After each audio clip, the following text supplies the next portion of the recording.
अस्सलाम वालेकुम, मैं असदुल्ला खान हूँ। एक स्टोरी कल बड़े धूमधाम से सोशल मीडिया और मीडिया की वेबसाइट्स पे चलाई गई और उसमें कहा गया कि N119 से तहरीक इंसाफ के उम्मीदवार ने मरियम नवाज़ की हिमायत का ऐलान करते हुए दस्तबरदारी का ऐलान कर दिया है। यानी 119 से जो तहरीक इंसाफ के उम्मीदवार थे वो दस्तबरदार हो गए हैं और मरियम नवाज़ के हक में दस्तबरदार हुए हैं। ये स्टोरी कल टीवी पर बड़े धूमधाम से चलाई गई और वेबसाइट्स के ऊपर चली और इसके अलावा सोशल मीडिया पर चलाई गई।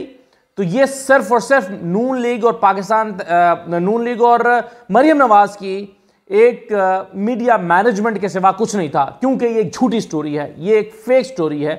क्योंकि मरियम नवाज़ के हक में जो शख्स महर वसीम दस्तबरदार हुआ है वो 119 से तहरीक इंसाफ का उम्मीदवार नहीं है। देखिए, ये सबको पता है कि तहरीक इंसाफ का उम्मीदवार N119 से मियाँ शहजाद फारूक है। मियाँ शहजाद फारूक मियाँ इबाद फारूक का बड़ा भाई है। इबाद फारूक वही जिसका जो बेटा है कुछ अर्सा पहले वो बीमार होकर इंतकाल कर गया था। उस पर बहुत ज़्यादा आपने देखा था कि वो ख़बरों में आया था, उस पर बहुत ज़्यादा बात हुई थी। अब उसी इबाद फारूक जो कि जेल में है, उसके भाई शहजाद फारूक को यहाँ से टिकट जारी किया गया है N119 से और वो मरियम नवाज़ के मुकाबले में इलेक्शन लड़ रहा है। अब ये जो शहजाद फारूक है इसका वीडियो पैगाम भी आ गया है और इसने कहा है कि जनाब मेरे बारे में खबरें अगर मेरे बारे में फैलाई जा रही हैं तो बिल्कुल गलत है, मैं तो खड़ा हूँ। ये वीडियो पैगाम सुन लीजिए ज़रा, क्या आया है शहजाद फारूक का, सुनिए। अस्सलाम वालेकुम, मैं जनाब मियाँ शहजाद फारूक N119 से इमरान खान का सिपाही हूँ और इमरान खान का मुजाहिद हूँ। ये जो सोशल मीडिया पे एक खबर गर्दिश कर रही है वो बिल्कुल फेक है। वो कह रहे हैं कि मियाँ शहजाद साहब बैठ गए हैं, झुक गए हैं, बिक गए। ऐसा नहीं हो सकता, ना तो हम बिकने वाले हैं ना झुकने वाले। अब सवाल ये पैदा होता है कि ये जो महर वसीम है, ये महर वसीम कौन है? क्या ये पीपी का उम्मीदवार है? यानी अगर कौमी असम्बली का उम्मीदवार नहीं था क्या, तो क्या ये सूबाई असम्बली का उम्मीदवार था? तो देखिए, मरियम नवाज़ के हल्के में 119 में 3 पीपियाँ आती हैं, 2 आती हैं और तीसरे का कुछ हिस्सा आता है। एक पीपी 149 है, एक पीपी 150 है और एक पीपी 170 है। 170 का कुछ हिस्सा मरियम नवाज़ के हल्के के नीचे आता है। तो जो पीपी 149 है वहाँ पर तहरीक इंसाफ के उम्मीदवार हाफिज ज़ीशान है। जो पीपी 150 है वहाँ पर तहरीक इंसाफ के उम्मीदवार एक अब्दुल करीम खान है और जो पीपी 170 है वहाँ पर पीटीआई के उम्मीदवार मियाँ हारून है। तो ये महर वसीम कौन है? सवाल ये पैदा होता है। महर वसीम ना MNA का उम्मीदवार टिकट होल्डर है, ना पीपी का सूबाई असम्बली के हल्के का उम्मीदवार या टिकट होल्डर है। ये कौन है? तो जनाब ये महर वसीम नून लीग में ही हुआ करता था। इसकी मैं हकीकत आपको बता देता हूँ। ये पहले नून लीग में ही हुआ करता था। नून लीग से ये 2018 के बाद पीटीआई में आ गया था और इसने अपनी कोशिश की कि पीटीआई का टिकट इसको मिल जाए, लेकिन पाकिस्तान तहरीक इंसाफ का टिकट इसको इसलिए नहीं मिला कि ये किसी खाते में नहीं था। ये टिकट का ख्वाहिशमंद तो हो सकता है हर आउस आदमी की तरह, जो 50 और लोग भी टिकट के ख्वाहिशमंद होंगे। तो ये महज टिकट का ख्वाहिशमंद था, लेकिन इसको कंसिडर भी नहीं किया गया। ये कंसिडरेशन में भी नहीं था, यानी उन चंद लोगों में भी नहीं था जिसको टिकट के लिए कंसिडर किया गया हो। ये N119 से तहरीक इंसाफ का टिकट मांगता था, लेकिन इसको कंसिडर ही नहीं किया गया और इसकी कोई हैसियत, कोई वर्थ ही नहीं है सियासी तौर पर। और इसके बारे में कल इसने दस्तबरदारी का ऐलान कर दिया और कहा कि मैं मरियम नवाज़ के हक में दस्तबरदार होता हूँ। ओ भाई, तुम हो कौन? तुम कहाँ से हो? किसका इलेक्शन लड़ना था? किसके टिकट होल्डर हो? किसके उम्मीदवार थे? तुम थे कौन जो तुमने दस्तबरदारी का ऐलान कर दिया? तो ये हैं जाली हथकंडे जो लोगों को गुमराह करने के लिए इस्तेमाल किए जा रहे हैं। तो ये सिर्फ वो मरियम नवाज़ कहा करती हैं, देखा फिर मेरी मीडिया मैनेजमेंट। तो ये थी कल टोटल मीडिया मैनेजमेंट जो मरियम नवाज़ की तरफ से देखी गई और इसके अलावा इसमें कुछ नहीं था। और इसके पास खबरें में ये देख रहा था कि हज़ारों कारकुनों के साथ शामिल हो गया। इस बेचारे के पास ना हज़ारों कारकुन हैं, ना इसका अपना कोई मुंह मत्था है सियासी तौर पर। तो ये मरियम नवाज़ के हक में चला गया है, तो इससे कोई फ़र्क मरियम नवाज़ की कैंपेन में ना अच्छा ना बुरा पड़ने वाला। यानी अगर मरियम नवाज़ के पहले 50,000 वोट आने थे तो अभी 50,000 आने हैं। अगर 1 लाख आने थे तो 1,200,000 हो जाएंगे, ज़्यादा से ज़्यादा। इतने भी नहीं होंगे, वैसे 200 भी मैं आपको ज़्यादा बता रहा हूँ। इस बंदे के तो घर के वोट शायद पूरे ना हो सके, इसका ज़ाती को वोट बैंक है ही नहीं। तो ये कौन महर वसीम है जो नून लीग में शामिल होने की इतनी खबरें चलाई गई हैं? कई लोग सिर्फ इसलिए इलेक्शन लड़ने के लिए खड़े होते हैं कि कल को दस्तबरदार होकर उससे ज़रा माल ऐंठा जा सके। बिलावल के हल्के में कई लोगों ने सिर्फ इसलिए कागज़ जमा कराए थे कि कल को जब बिलावल यहाँ पर इलेक्शन लड़ने आएगा 127 में, तो हम कहेंगे जनाब हम आपके हक में दस्तबरदार हो रहे हैं, ज़रा खर्चा पानी दे दें। तो ये खर्चा पानी लेने वाले लोग होते हैं, इससे बढ़ के इनकी कोई हैसियत नहीं होती। तो ये जो खबरें चलाई गई थी ये महज झूठ का पलंदा था, इसमें कोई हकीकत नहीं है। ना ये शख्स PTI का टिकट होल्डर है मेहर वसीम, ना इसको तहरीक इंसाफ ने टिकट के लिए कंसिडर किया है। तो ये तो हो गई कहानी ख़त्म। आगे आइए मैं आपके साथ कुछ चीज़ें शेयर करता हूँ। देखिए नून लीग के उम्मीदवार जा रहे हैं अपने अपने हलकों में और वहाँ जाकर कैंपेन करने की कोशिश कर रहे हैं और उनके लिए कैंपेन चलाना बहुत मुश्किल हो चुका है। कुछ चीज़ें मैंने आपको 2-3 दिन पहले दिखाई थी, जहाँ पर मैंने आपको दिखाया था कि सियालकोट में ख्वाजा आसिफ के साथ क्या हो रहा है और बाकी जगहों पर। तो ये ज़रा मैं आपको दिखाता हूँ कुछ वीडियो क्लिप्स, जिससे आपको अंदाज़ा होगा कि इस वक्त चल क्या रहा है। अब मसलन सबसे पहले ये देखिए, जड़ावाला PPX 100 है, या इसका गांव है 144 गाफ बे, जोग शादू इसको कहते हैं। यहाँ पर खान बहादुर डोगर नून लीग के उम्मीदवार हैं PP 100 से। खान बहादुर डोगर जब यहाँ पर पहुँचे हैं तो लोगों ने सवाल किया है कि जनाब ये कैसा लीडर है नवाज शरीफ जिसके लिए आप वोट मांग रहे हैं कि जब इस पर मुश्किल वक्त पड़ता है तो ये भिगोड़ा हो जाता है और ये भाग जाता है। तो इमरान खान तो नहीं भागा, ये सवाल हुआ। आगे से जवाब क्या था खान बहादुर डोगर साहब का, पहले ये सुन लें सवाल इनका और फिर जवाब सुने। इमरान खान की आया तो जेल में भर गया, मुस्लिम उन केस लगे थे जेल भर गए। नवाज शरीफ इन केस लगे थे, भगौड़ा बढ़ के भतिया बना चले। ये भगौड़े भी किसी हाकिम होणगे और 50 वाले शाम से निकल जाने बाहर। तुसी कह रहे हैं कि भाई जी आजाद उम्मीदवार तुसा वोट दिता, वो बाद में नवाज शरीफ देना है।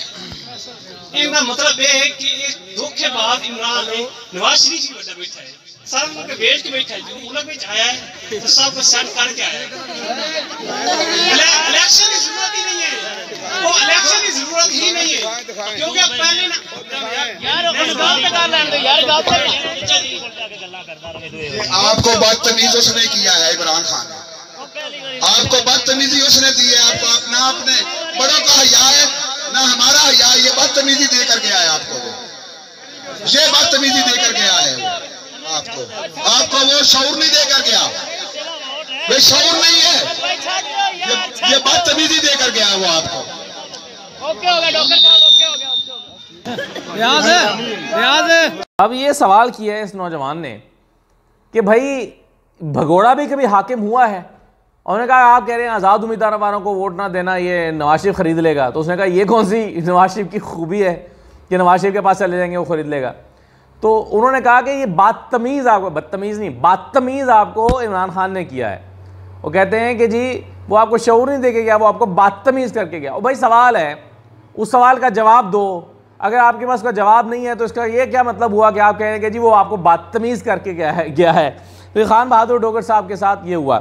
फिर PP 231 में इरफान दौलताना, तहमीना दौलताना के साहबजादे हैं इरफान दौलताना। ये इरफान दौलताना साहब यहाँ से इलेक्शन लड़ रहे हैं। ये जब गए हैं अपने माछीवाल में किसी जगह पर तो इनके साथ क्या हुई है ज़रा ये भी देख लें। लोगों ने कहा कि जनाब तुसां कीता की है साढ़े लिए, ये सुने ज़रा। करना कोई एहसान नहीं है साढ़े ते, कोई सड़क बना दी, कोई नाली बना दी, कोई खंभा लगा दी, कोई एहसान नहीं है। ये साडी ਤੁਹਾਡੀ ਜ਼ਿੰਮੇਵਾਰੀ है रियासत। मैं कदों कहना ਤੁਸੀਂ कहीं तो जा रहे हो कि माने कोट वाला रोड बना दिता और क्यों बहस ना करिए।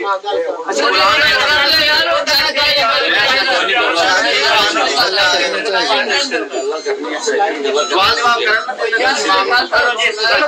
ਤੁਸੀਂ ਗੱਲ ਕਰੋ ਸੀ ਆਪਣੀ ਛੋੜੋ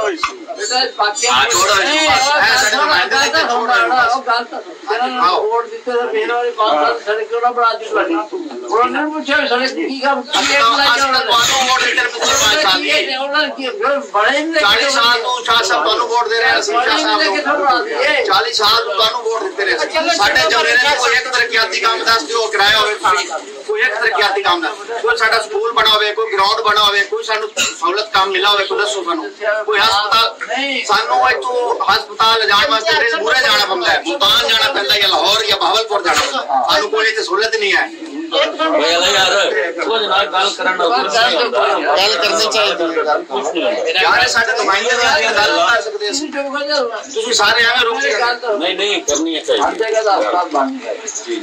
अब ये जो बंदा ये कह रहा है कि भाई हमारी सहूलत क्या है, ना अस्पताल है, ना कोई आपने हमारे लिए काम किया है, अगर कोई थोड़ा बहुत किया भी है तो हमारे सर पे कोई एहसान नहीं किया। आप हमारे लिए करते क्या हैं और आप वोट मांगने आ गए। ये तहमीना दौलताना के बेटे इरफान दौलताना जो साइड पे बैठे हुए थे, ज़रा भारी भरकम सी शख्सियत, ये उन पे सवाल हो रहा है और उनका बंदा खड़ा होकर उनको जवाब देने की कोशिश कर रहा है, टैकल करने की कोशिश कर रहा है सिचुएशन, लेकिन हो नहीं पा रही। अच्छा, इसी तरह से देखें गुजरांवाला में बशीर महमूद विरक, ये बड़े सीनियर सियासतदान हैं। गुलाम दस्तगीर जो हैं, खुर्रम दस्तगीर के वालिद, उनके बड़े करीबी देरीना साथी और ये बुज़ुर्ग आदमी हैं। और ये जब हल्के में गए हैं, हालांकि यहीं से अताउल्ला तारड़ भी लड़ना चाहते थे, जब ये हल्के में गए हैं तो यहाँ पर क्या हुआ है ज़रा ये देखें। धक्कम पेल किस तरह से उनकी बुजुर्गी का भी लोगों ने लिहाज नहीं किया, जो कि करना चाहिए। मैं इसके हक़ में नहीं हूँ कि हो, लेकिन बहरहाल लोगों का गुस्सा है जिसका वो इजहार करते हैं। देखें ज़रा।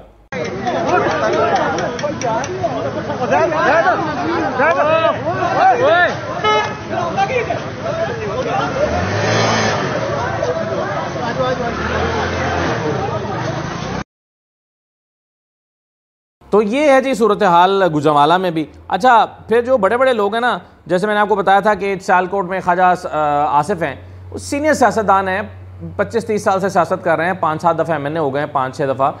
तो ऐसे बंदे को पता चल जाता है हल्के में उतर के कि भाई मेरी हालत क्या है, और हल्के में उतर के पता चल जाता है कि वो जीतने वाला नहीं है, उसकी पोजीशन बड़ी ख़राब है। 2-3 दिन पहले उनका एक वीडियो क्लिप भी आया हुआ था, जिसमें वो कह रहे थे एक दुकान मिठाई की दुकान में घुस के कि तेरा कोई जायज़ कम हो या नाजायज़ हो तुमने दसना है। यानी इस वक्त इस हालत को पहुंच गए हैं कि कैमरों के सामने उसको कह रहे हैं तेरा नाजायज़ काम भी मैं करना से तैयार हूँ। मैं एक दफ़ा एक हल्के में कवरेज के लिए गया हुआ था, तो मेरे साथ एक पॉलिटिशियन थे। वो पॉलिटिशियन जब मुझे साथ ले गए कि आओ मैं तुम्हें दिखाऊं कि लोगों के साथ मेरी कॉर्नर मीटिंग है, तो वहाँ जाके उनसे कहने लगे, अपने बंदों से उनको कहने लगे कि ए इलेक्शन मेरे आस्ते इज्जत बिस्ती दा मसला है, मंगो मेरे को की मंगदे हो। ये जुमला था उनका, मैं देख के हैरान रह गया कि अब इलेक्शन का टाइम आया तो वो कहने लगे थे कि मंगो मेरे को की मंगदे हो। तो वो ये होता है। लेकिन जो सीनियर सियासतदान है ना, उसको पता चल जाता है हल्के में उतरने के फ़ौरन बाद कि उसके हालात क्या हैं, तो उसका बेड़ा पार है या उसका बेड़ा गर्क है। तो साद रफ़ीक साहब बता रहे हैं कि उनके बेड़े का क्या हाल है और बेड़ा बीच मंदार में किस सूरत हाल में। सुने साद रफ़ीक साहब की हालत। अपने आप को भी तबाह किया, अपनी पार्टी भी तबाह की, हमारा भी खाना खराब किया। तो वो कहते हैं ये हमारा भी खाना खराब कर दिया है, तो अपनी भी पार्टी तो तबाह की है तुमने, हमारा भी खाना खराब कर दिया। तो ये एतराफ़ किया है ख्वाजा साद रफ़ीक साहब ने। अच्छा, ये तो नून लीग के लोगों की हालत है। मौलाना फजल रहमान साहब की भी हालत ये हो गई है कि वो उनको जन्नत के टिकट बांटने पड़ रहे हैं, अल्लाह की कसमें खा खा के, अल्लाह की कसमें खा खा के जन्नत के टिकट की बिशारत देना पड़ रही है अगर मौलाना फजल रहमान को वोट दिया जाए। सुने ज़रा ये भी। कहते हैं बाज लोग जन्नत की टिकटें बांट रहे हैं, तुम्हें क्या मालूम मौलाना फजल रहमान क्या है। रब्बे काबा की कसम खा कर कहता हूँ मौलाना फजल रहमान को वोट देना जन्नत की दलील है। रब्बे काबा की कसम खा के कहता हूँ कि मौलाना फजल रहमान को वोट देना जन्नत की दलील है। ये इन भाई साहब अपने ईमान का खैर इजहार कर रहे हैं। अच्छा, अब ये तो हो गए नून लीग और मुखालिफ सियासी जमातें PTI की जो इस वक्त एक मुश्किल में पड़ी हुई हैं। दूसरी तरफ तहरीक इंसाफ की मुश्किल ये है कि लाहौर में जैसे अब उन्होंने अगर कॉर्नर मीटिंग करनी होती है तो जो उम्मीदवार हैं वो अपनी गाड़ी के ऊपर कोई फ्लैक्सेस नहीं लगा रहे, कोई स्टिकरिंग नहीं कर रहे, और अगर किसी जगह पर 5-7 बंदों की मीटिंग हो रही हो तो बाहर 10-12 बंदे खड़े करने पड़ते हैं गली की नुक्कड़ पे कि पुलिस तो नहीं आ गई, पुलिस आए तो बता दें तो नसो पज्जो छापा पै गया। ये तहरीक इंसाफ के साथ हो रहा है। लेकिन जहाँ पर कैंपेन हो पाती है, मसला बुनेर में जो बैरिस्टर गौहर हैं जिसके बारे में कहा जाता है ये तो है ही नहीं PTI के, ये तो आए ही नहीं है अभी PTI में, ये तो आए हुए 4 दिन हुए, जुमा 8 दिन। तो बैरिस्टर गौहर की कैंपेन का एक झलक मैं आपको दिखाता हूं, जरा ये देखें।